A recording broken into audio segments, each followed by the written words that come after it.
Love Your Kitchen, Design in the Heart of the Home, proudly sponsored by Blum, the podcast where we explore the art of crafting your dream kitchen. I'm your host, Faye Newman, a freelance kitchen designer with a passion for creating spaces that truly reflect the heart of the home. Hello and welcome to another episode of the Love Your Kitchen podcast. As ever, thank you very much for joining me. So today I'm joined by the lovely Sarah and Phil, who are homeowners that I've had the pleasure of working with before on their kitchen projects, which you can see sort of behind us. They've had their kitchen for about 2 years now. Yep. So what we're going to talk about today is just get a real life story really into sort of, the honest reality of a kitchen renovation, what were sort of the overwhelming decisions and maybe the unexpected delays, because I know from a build perspective we had quite a few, if I remember rightly. Also we'll be looking into the key design features that made a difference, and I know there was a few that we tweaked along the way, and it's just sort of elevated their design to the next level. And then also we're going to be looking into how a new kitchen can truly change your life, and I'm hoping I can obviously get some insight from you guys about that today as well, because I know how much it has, with yours. So very excited for this conversation. So let's start with the sort of more design aspects. What was a specific design choice you made that you just absolutely love and now just could not live without? Well, for me, it's the island. Because we knew, obviously, this room used to be was a big wall here, and it was separate. And we knew we were opening it all up. And what I didn't want it to feel was sort of things plonked to zone it. Yeah. And the island absolutely does that. It zones it really, really well, but it also ties everything together and anchors the room, I think. Yeah. And we just spend so much time at it as well. I love the breakfast units where you can just shut everything away. You haven't got the toaster and the kettle and the microwave out. It's just nicely hidden away. But I quite like opening the doors. Yeah. We've literally just had this debate about how to shoot open it. Or close. But that's a great feature. We had a look around some other displays of kitchens, and that was something that caught our eye early on. So that was something we sort of wanted to bring into the design. Yeah, and in fairness, breakfast sort of dresses and that aspect are just really popular, and they're pretty much in every showroom, I would say now, because as you say, they just get rid of the clutter on the side. And if I remember rightly, when I first came to survey, because I remember what the befores looked like. Yeah. It was so different now, so that it was like a wall across to where this pillar is here, an archway there. So all of the toaster and things like that were just on the side, if I remember rightly. So, but also I love to cook. Yeah. So my Magimix and my mixer, they're in boxes in the cellar. Yeah. So we'd have to go down, and I know that sounds not much of a hardship, but when you've got it all to hand, but you can then shut it all away, it just made such a difference. Yeah. And I suppose it allows you just to want to use them rather than be like... That's so true, yes. Getting out of the cellar is not a... I get very excited when I use my stick blender. Okay? The blender there. Blender, Is that the official name for it? I think so. It is now. Yeah, so I suppose, and then again, so just having everything sort of in one vicinity, it just helps from that perspective. Yeah. And from a functional perspective then, obviously you've mentioned about the toaster and everything being popped away and the island just zoning the space. Was there anything specific from a functional perspective, like how you use the kitchen? Yeah, the way that we have the fridge, the cooker, the sink, and then the ovens all relatively close to each other, but then with the island you've got all the space to put anything down when you're preparing any food.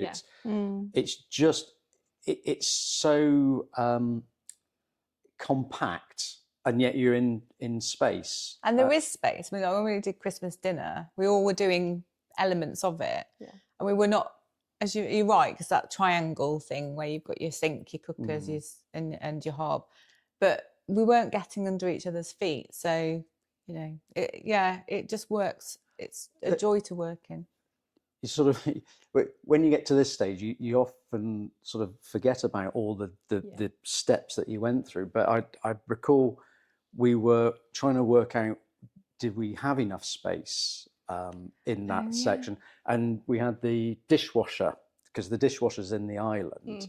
And if you open the dishwasher, if you open the dishwasher, it was a bit of a shimmy to get round it.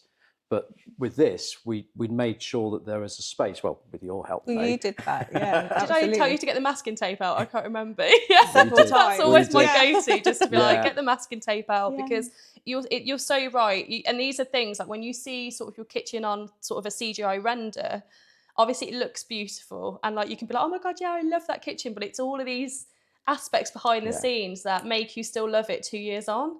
Yes. And I don't think there's anything that we thought, oh, I wish we hadn't done that. Oh, good. Yeah, No. just on the day-to-day usage, and thought, oh, we should have placed this here, or nothing sort of jarred.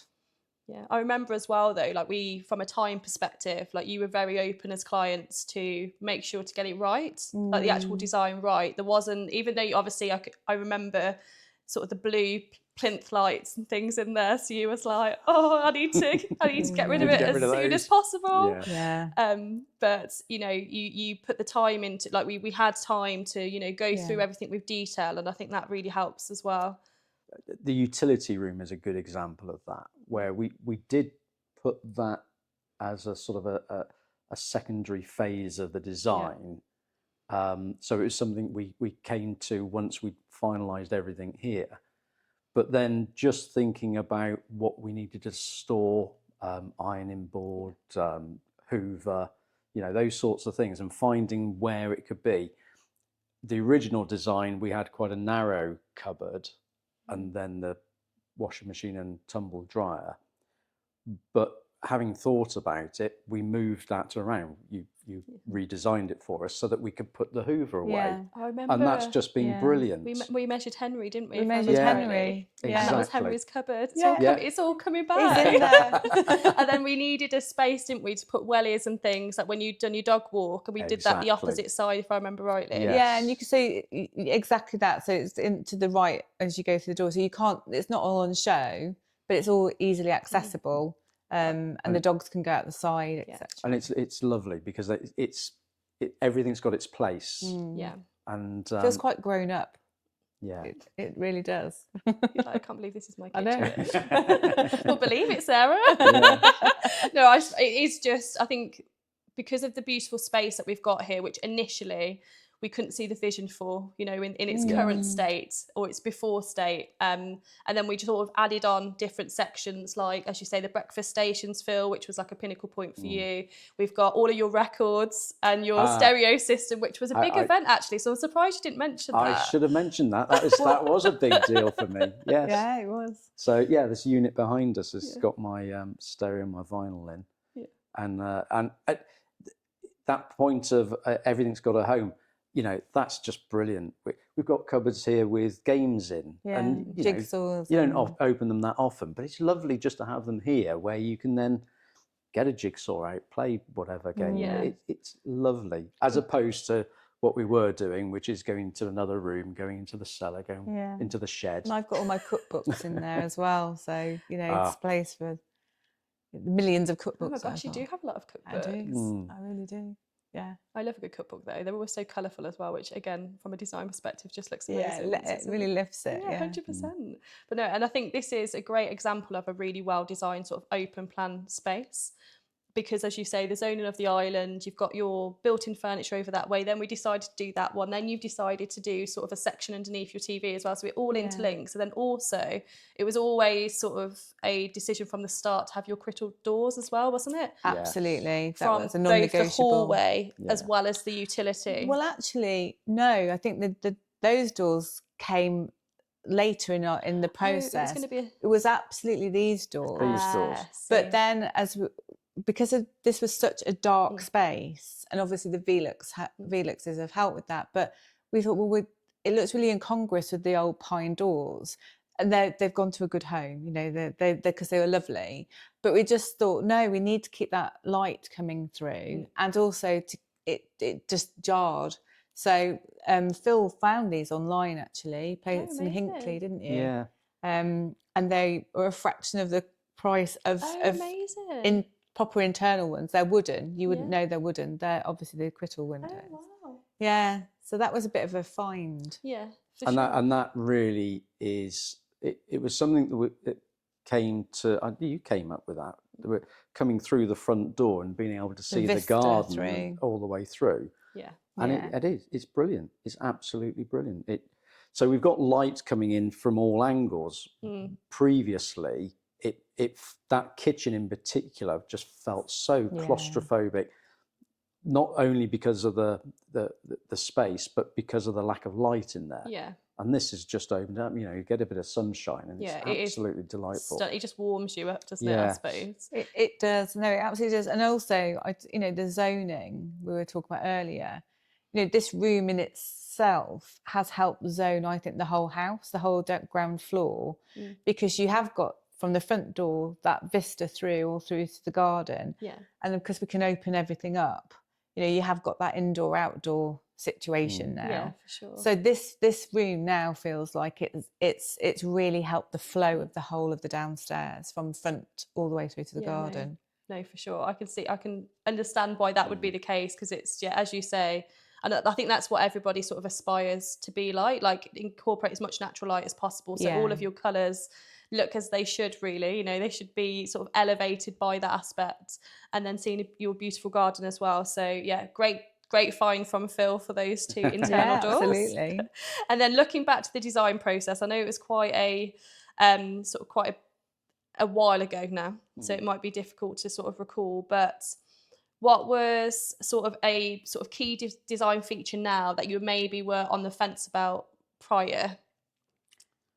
I wasn't on the fence about it. So for me, the bookcase, I wanted a bookcase, that kind of unit to balance the room out.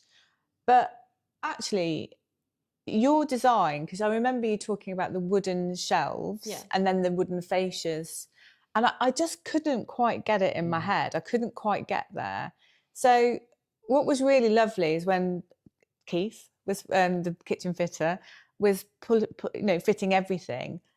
I could visualise everything else really, but that came as a really lovely surprise. And I wouldn't say I was on the fence, but I was more excited about other. I love my larder unit. Yeah. We haven't even talked about that yet. We need I to talk love about that in a moment. Honestly, I love the larder unit. That was a big topic but as well. That was such a lovely surprise of the finish and the attention to detail and the beautiful wooden shelves. And in fact, Keith made us 2 chopping boards, big chunky things that I use every single day because there was leftover wood, and it, that was great, lovely for me. What about you? I was unsure about the two-tone, I remember this actually. The different coloured units, and having the units in the kitchen going all the way to the ceiling and the units out here not.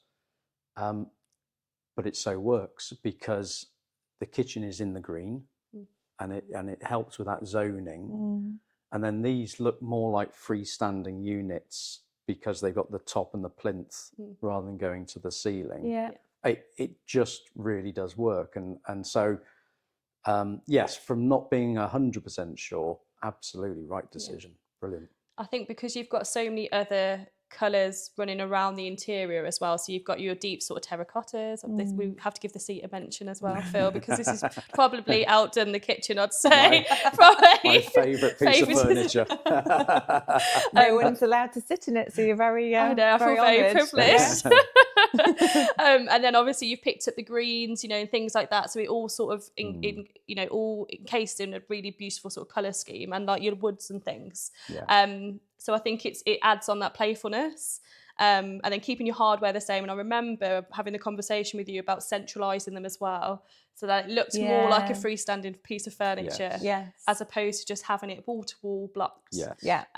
Because we had obviously in this design we've got a fixed ceiling height behind us, but then where the Velux sort of sloping roof is, obviously there's more to go at from a height perspective. So we were just sort of debating, and I think those are the small design features. Actually were fairly inexpensive to add, but that really made a difference.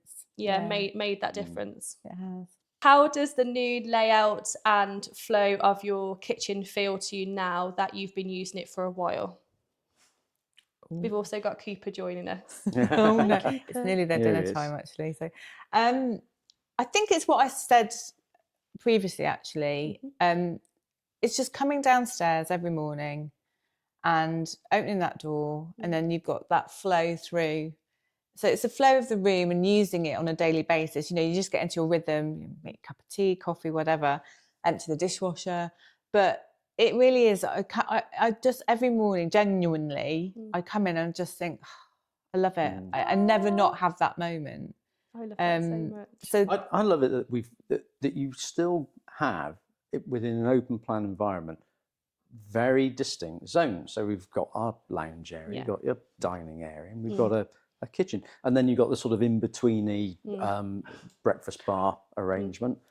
It just it so works with the flow. So you can be watching telly, you can be cooking, you can be getting the vinyl out and playing some records. You know, it's just it's lovely. You know, and in fact, you know, my eldest daughter lives at home. My youngest daughter comes and goes from uni. Cooper. But you know, she can be sitting up there on a laptop with the headphones. I'm cooking. We've got Saturday match on. Yeah, it's fab. Yeah. No, I can. It really works. Yeah. I can see. Yeah. Again, it's so great as me as a designer to hear that, because obviously we work so hard on it together, and it's always our job to be like, you know, making sure that we're thinking about absolutely everything. And I'm just so happy to hear that you love it still, like, you know, every day now, even 2 years on, which is amazing. It wasn't just like a honeymoon phase for your design. And that was the thing. You looked at it holistically. It wasn't just, well, let's deal with a kitchen. You know, it was very much, let's look at the whole. And you know, again, the utility room, it just, everything just works and flows really well. Yeah, we love it. It just it's a usable but relaxing and what's really nice is when people have come in, is they talk about it feels warm.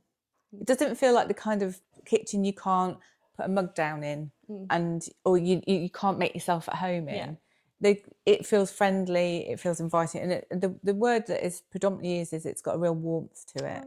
Yeah, it's nice. I'm happy to hear that, because I suppose sometimes when you hear clients going for like a really dark colour scheme, like it's like a moody vibe, like I'm happy that, but it's probably the natural light and also your interior elements that I know you were very proud of, like everywhere, which just looks amazing. So I can't take any credit for the lighting and things chosen, because that's all Sarah. And just having sort of the plug-in lamp there is just like, again, I think that's what adds to the homely element, as well as the overall kitchen design. So that's great to hear from that perspective. Let's go on to the delays now. So we've gone to obviously the amazing design section, and now we're on to, unfortunately, the delays and stress. But I just think it's really helpful sort of for everybody sort of watching and listening, it happens, to just know about it, because kitchens, there's so many moving parts, especially if you're doing a build. Like, yes, there was no extension, but however, you had like 3 different ceiling heights, if I remember. Yeah, we did. You had 2 walls. We when we took this wall out, this was an extension done, I don't know, 15 years ago. And when this wall came out, the height of the floor in the extension area was about 4 inches higher than in here, which we hadn't anticipated. And that involved then taking up the whole of a concrete floor, digging down, more material. Drills. There are aspects that, as good as your architect may be with the drawings, you're in an existing house. This is a 120-year-old house, the main part of it. So there's always going to be things that are unforeseen. We had a number of timber floor beams that needed replacing. There was parts that we hadn't anticipated that involved more work, and that elongated the build. And as I think as a consequence, everything got knocked back And then from a summer build, we ended up into a summer and autumn, and then a summer, autumn, and winter build, with all the issues that come around with the cold weather and the. I think, I mean, I know we'll probably end up talking about this later, but I think you just have to accept there's going to be delay. And, you know, it can feel quite worrying and quite stressful, but sometimes it's the unforeseens, and, you know, people get poorly, something, you know, we've all got lives. And so there's always going to, as well as you plan and as meticulously as you plan, it's usually the things that you, like Phil just said, from a property perspective, but also from a people perspective, and that can't be helped. And so I think when you approach something that is an extensive project like this was, you just, I mean, you know, we've each done something similarly before, but you've just got to accept there will be delay. Yeah. And I think it's all about, because I know how, I mean, I know how amazing Keith is, and obviously you guys just, you know, it was just, I know that you guys got on with him really well, and he just is so good at what he does. But having trades as well that you trust, and having people, like building your network. So when you're in that stressful stage, you're not feeling too alone with it. And you can trust the judgment of the, you know, Keith being like, your floor's out, we're going to have to do this. Exactly. It's probably not a nice conversation to deliver and to hear. But also a very necessary one to have, you know, or else the finish couldn't possibly have been what it is. Keith's attention to detail was extraordinary. Fantastic. Yeah, the quality was amazing. The downside is it takes a little bit longer. Yeah. But we would much rather. And that's sort of the legacy is, it does take longer, but when you look at stuff, how well executed it is and how beautifully put together it is, there's been no, you know, after the snagging, there's been no problems. Yeah. So delay is an inevitable part of the process. As you say, especially for a complex project like this, when there's lots of different entities, you know, happening in the one space, like regardless of whether you're putting new bricks in or whatever, like as you say, it's I mean, kitchen, even just a sort of simple sort of rip out, refit, you could rip a cupboard out and then see, you know, there's pipe work that you just didn't think was there, or, you know, a gas pipe, just anything.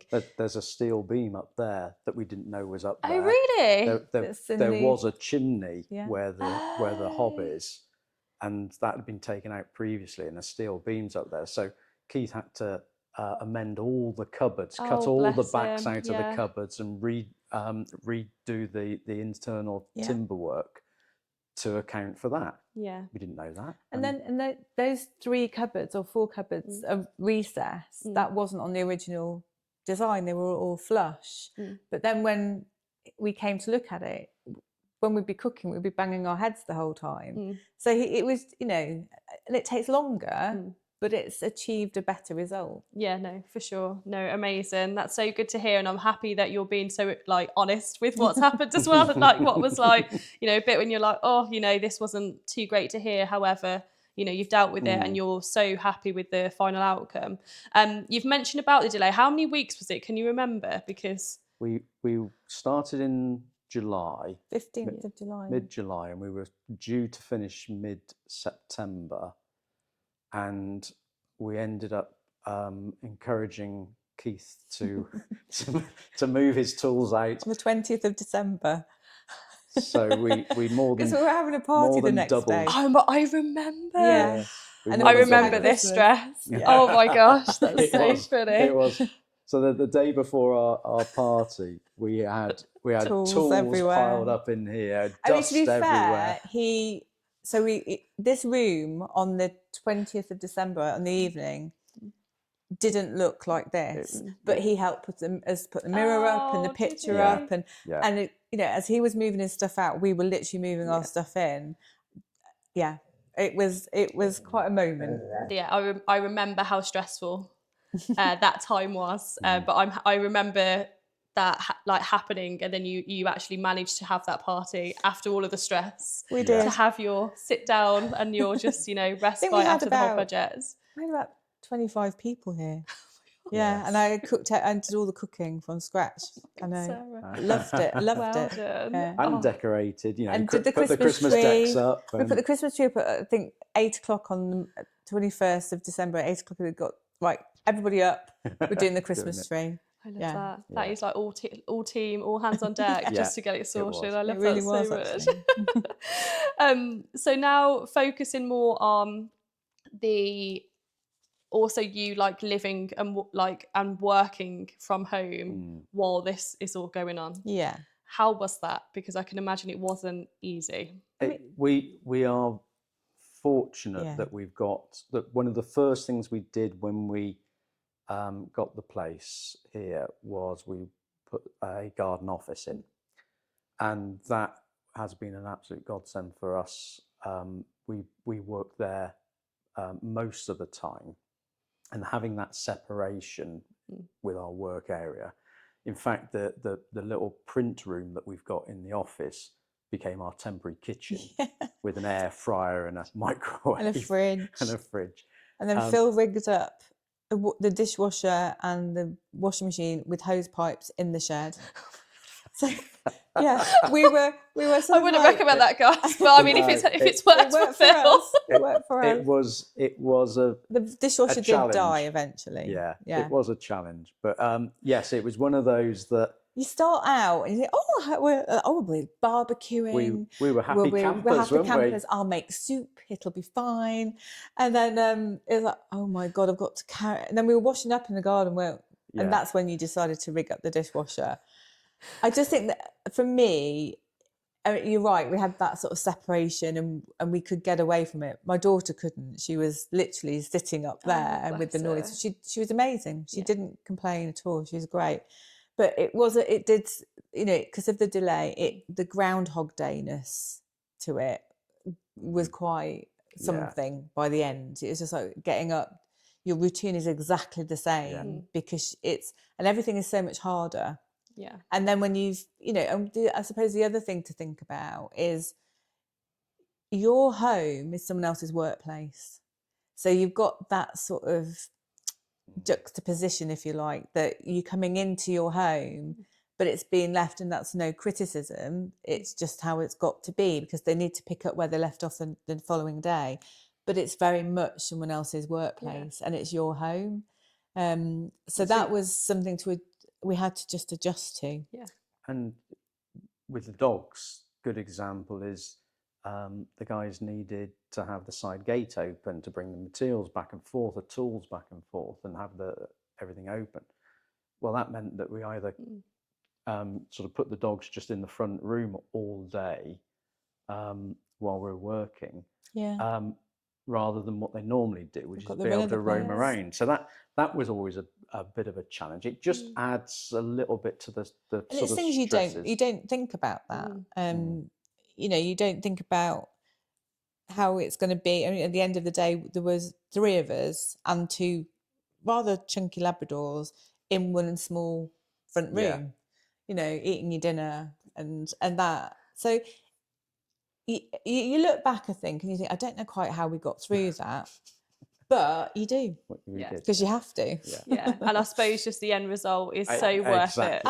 And that's exactly what we would say. Yeah. And actually, some of our friends would say that it's so going to be worth it, and it was. No, amazing. And I hear the different. Or I'm obviously with clients at different stages. Yeah. So I see the peaks and troughs all the time, and then so I see the excited stage when you're designing. Then there's like an overwhelm of decisions, and then it's like, okay, you're happy again because you've nailed your design. Then you're thinking, okay, we've got to finance this now, and then also get the trades involved. And then you've got your dates, so you're really happy. And then your kitchen gets ripped out, and you're just like, oh my God, this is happening. It is quite a process. You're absolutely right, and the ups and downs of it all. But it is all worth it. I haven't spoken to clients though who've been through it that have said to me it wasn't worth the stress. Like everybody, if you get your design right and you've considered it as much as you guys have throughout, it just means that you're going to get the happy feeling at the end, which is all you want essentially. It is. We're not going to do another one though. No. We've put you off, No, Phil. it's going to be, some people are like, oh, it's 10 years, we'll work it out. No, No. and that was actually, to be fair, that was one of the things we said to you, is that we want our forever kitchen. And, it absolutely was with that lens on it. Yeah. Well, I'm happy to be a part of your forever kitchen. And I do remember actually that from the start, that was something that was really imperative. So, and you would I love both of you so much, like decisions, that sort of thing. It just all flowed really beautifully, which is always helpful from my perspective as well. And one question I wanted to say to you, just which I think would be great for everybody sort of listening, is if you could give sort of one piece of advice to somebody about to start the renovation process. So maybe they've just heard everything that we've just spoken about and thinking, oh my God, can I do this? What's one piece of advice that you can give to them to sort of help them a little bit along the process? For me, you're going to have loads of questions. And alluding to what I was talking about, your home and the workplace, you're working with people in your home every single day and for a long period of time, but you've got questions. And I'm sure we both did, I'd wake up in the night and have questions, and I started to write them down to get them out of my head, so that then the next day I could sort of take these questions. And it's that communication and being able to, if you've got any concerns, any worries, talk to your builders, your kitchen people, whoever, and don't be worried about doing that. I think what I mean by, you're spending a lot of time together, at some point you think, I've asked too many questions today. I don't feel like I can ask this now because I'm going to be a pest. Well, no, ask, because that will help you sleep at night. So I'm really glad that you've mentioned that, Sarah, because I work with clients so often and they're so nervous, especially during the sort of renovation actual stage. Like, design questions are always quite fun, aren't they? They're quite a really creative part of the process. But when it comes to the renovation, there's lots of, you probably have more unanswered questions, don't you? Because it's things that you don't do every day. So I'm so happy that you've said that, because it will just encourage you all to build the right team around you, but then also feel comfortable and, trust the process. And even if you don't feel comfortable, still talk, still communicate. I think it's good to get that understanding, because when we spoke to Keith, there were a number of timings of trades that he was saying, well, they can't come in till next week or some other time. And just by having a conversation, we talked about it, and he said, well, maybe I'll just ask. And he brought it forward a week. It was things like that if we'd not said anything, we'd have sat there thinking, oh, I wish they were coming in sooner. But by having the conversation and just sort of prompting a phone call, we got the results that we wanted. Got it moving on a little bit quicker. He was very good. Let's talk a little bit more now about the sort of the impact that your kitchen has had. I know we've touched on it slightly prior, but how has sort of changing your kitchen sort of truly changed your life and the way that your family just uses your home in general? I think our Friday night kitchen discos wouldn't be possible without this space. We love cooking as a family, doing just all getting involved and having some vinyl on. It's delightful. I think that is an absolute highlight. And it's because you were right, when there were separate rooms, we would all hang out, but it wasn't as easy. And we do like to have people round. I mean, this summer's been glorious because we had the doors wide open. It's been quite warm in here, no? Do you know what? Because it's darker. Because it's it's north facing. Sorry, north. Is it west facing? North, east, south, west. It's facing not south. It's been quite cool. Yeah. And so actually, going out on the patio and then coming in, it's a bit of respite from it. So it's worked beautifully. But yeah, it's just very communal. the really funny thing is though, like, you know, if you have a load of people around and you're cooking and you've got all this space, but they all go that side, and you're like, can you move, please? I'm trying to. You're like, I know I'm the main event, guys, but can you give me some space? Yeah, no, it's made family life easier. And we touched on it before, having everything here. But one of the things that we wanted to create was a lot of cupboard space, and we've done that, you know, amazingly well. That the cupboards under here, not ones that we regularly use, but as a consequence, they're things that we don't regularly use, but they're here. And so just, you know, behind move a stool out the way, and you've got access. Having all the spices and everything in the pantry in the right place. Mention the pantry. I was going to say, let's give a mention to the larder pantry section. To the larder unit. Yes. It's absolutely it's great having it all here. And you know, another thing about particularly that unit is you can see what food you've got. I know you can see what's in your fridge, but we spend a fortune on food, and you've got lots of pounds worth of produce either in your freezer or in your cupboards. And if you can see it all displayed, you're not, you know, buying duplicate stuff, and it really helps with that. So you're managing sort of your food waste and things like that. Yeah, exactly. And I think what helps with that one as well is because it's reduced depth because let's talk about the larder and how it sort of became the concept. So basically, when we were zoning the space and we were considering how big the island was going to be, Sarah looked at an empty wall and was like, can we add something here? Like, I really want a larder pantry, like, you know, and we wasn't sure how it was going to work. We tried it with the cornice at the top, if I remember rightly. That's right. But because of it's amazing how much you remember from 2 years ago, isn't it? I remember more than we do. I remember going over it a fair few times, to be fair. So it's always embedded in my mind. But yeah, so we tried it at sort of the standard heights that we had here, but because none of the sort of the neutral cabinetry, that was all sort of had the cornice across like at the top, but none of the sort of the darker, deeper green tones had that. So it just looked a bit disjointed, if I remember rightly. So that's why we've added the beautiful big top box above that and brought it to ceiling height again. But I think, again, it also just makes it look grand. It does. As opposed to just plonk ties there. in. And it also makes the ceilings look taller, I think. Yeah, it does. But that top box up there houses our circuit Consumer board. units. Consumer units. Perfect. So, yeah. It's just And you're right, it's a reduced depth because we only had that pillar sort of defines how deep the unit could be. But that's really good because then you don't have lots of tins or whatever it is behind each other. Yeah. It's all quite visible because they're relatively narrow Yeah. shelves.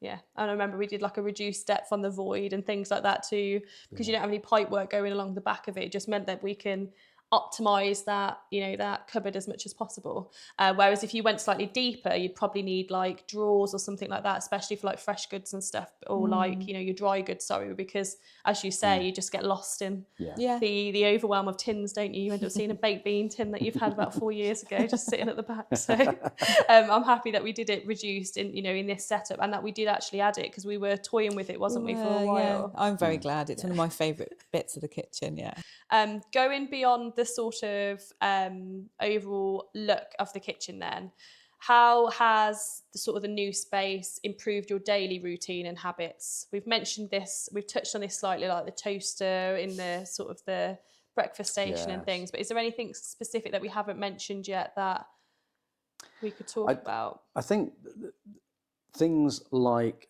having a really practical utility room just means that we can put washing in there, it's away, hoovers away, ironing, all those sorts of things that were sort of have the potential to be clutter. And we can keep relatively clear space around. And things build up on work surfaces, but we tend to have a clear out, and it's just really useful. Everything on there is there for a reason, because we use it or we like the look of it. Or, Sarah's got a different different approach. I can't have too many candles and tea lights.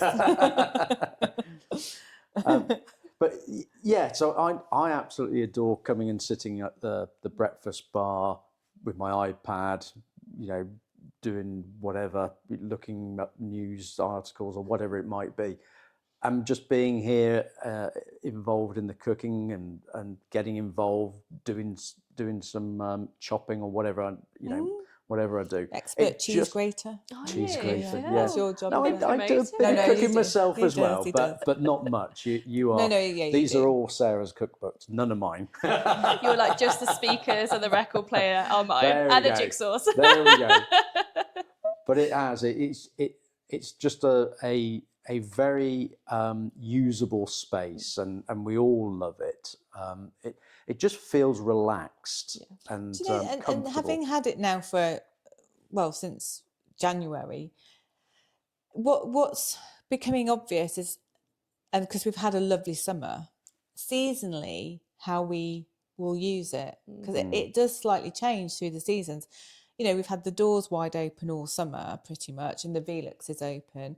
The other day, you know, it's like that. Oh, do you put the heating on? Not because but we had a fire, and that was just because it's beginning to have a bit of an edge, and that then cozies it up a bit, and you know, and I think that for me, and talk about the getting used to it in the day to day, is how you live seasonally as well is really nice. And I suppose it's how you just adapt, you know, as you start to use the space. I think it's really difficult to try and preempt absolutely everything. And I think, I know, like, if I was doing the process and I maybe wasn't in the industry, I'd approach it with wanting to know, you know, absolutely everything about, you know, every cupboard, etc. But it's almost, you've almost got to live in the space, haven't you, and sort of grow with the space a little bit, like rejig things round if you need to.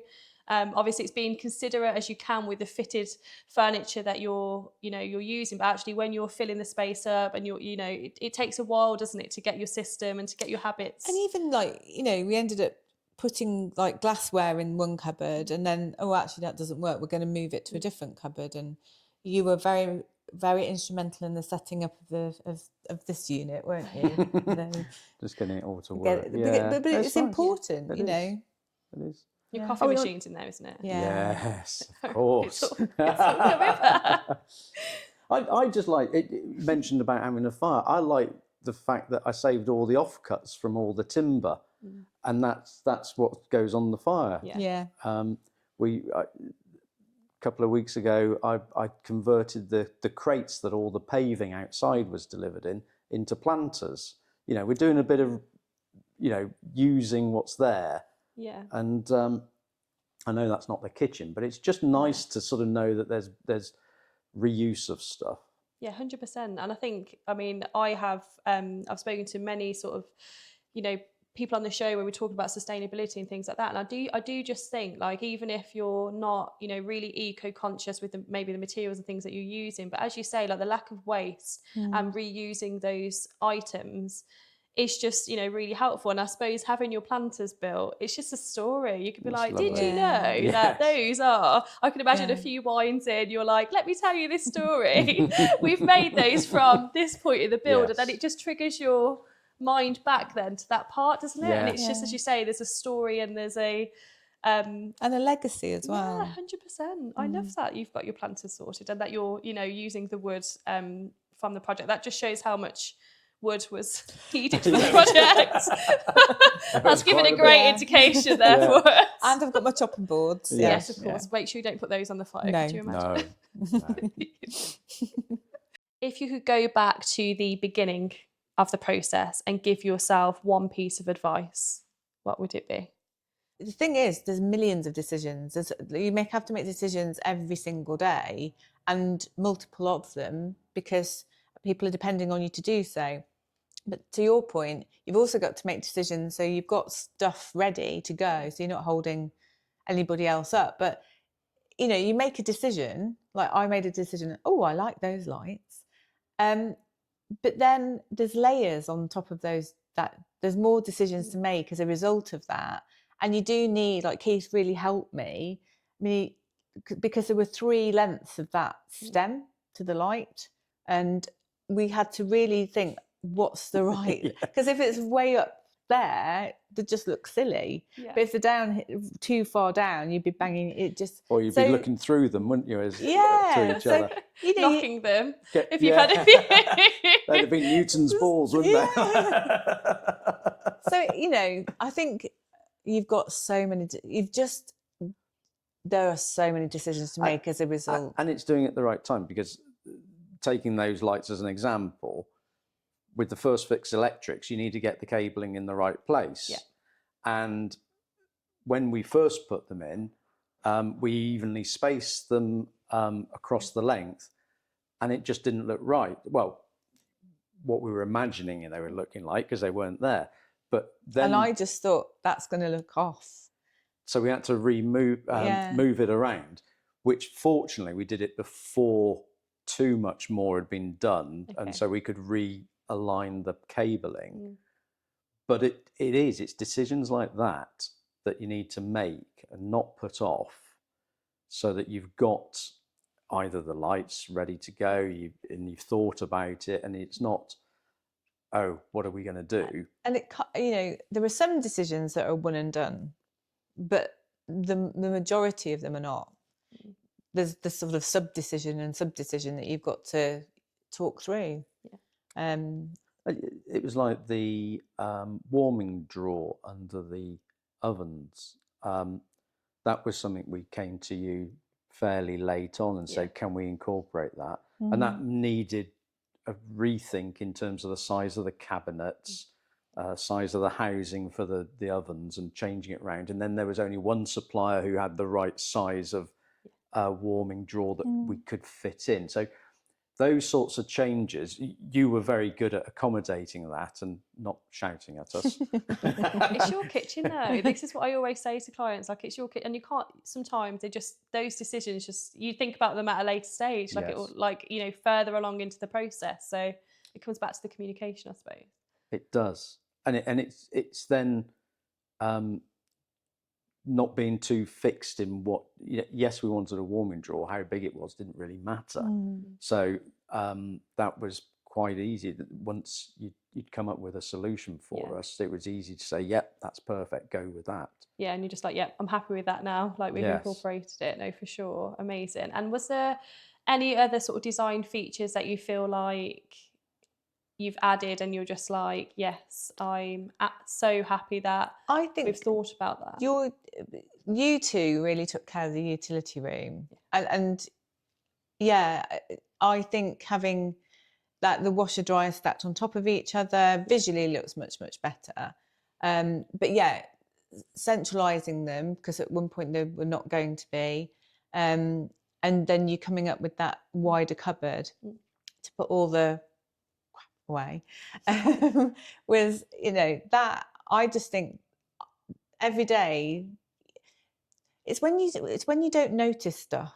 I think is when you've made the right design decisions, because it works, and if it's not jarring in any way, you forget about it, but you still appreciate it. But that gives you that feeling of good flow and warmth as well, because it's so true. Like and we've said this on the show before, when we've had chats with sort of design experts, things like that, and we've both discussed certain projects, and it's the ones that look the smoothest or the simplest that actually are the most difficult to achieve. The column was a huge part of your, the positioning of the island, and trying to think about how are we actually going to incorporate that in, and still give that open plan feel, because he was like, oh, we can't remove it. Like I remember you coming in and being a bit like, but I'm so glad we didn't now, because I think that absolutely helps zone it as well. And using the steels to frame the room with that as a central point, I'm really glad that we couldn't. Yeah, I'm glad it's there. Else the house would have fallen down. Yeah, true. We've still got a house 2 years on, so that's amazing. But you're right, it worked. And then the steel work and the connections within that four-way, you got the column and the beams, the three beams. That connection was a design in its own right to get that right, and that had to be redesigned on site because the initial design didn't quite work. but again, that's where you got some people involved with the build who know what they're doing, come up with solutions, get it fixed, move on. Well, I think I absolutely love the work surface, the quartz. And it was your advice to repeat it on the bookcase, to repeat it in the breakfast unit and in the utility room, which practically, for cleaning purposes, is amazing. Visually, just flows. It's beautiful, and it's a beautiful product as well. I'm grateful for that every day because I think it just looks gorgeous, really nice, really classy as well. Yeah, and I think when you're sort of paying for the template and fit anyway, you've got the team here, and that's usually quite a big part of the overall cost, when you're looking at solid surfaces. Yeah. So adding on, I mean, it would have been sort of a couple of extra slabs based on the sizes of them. But yeah, I'm happy you did that as well, because it would have been too many woods on there. Like it would have. Yeah. And that island surface had to have the cutout for the beam, and for them to get that all bang on.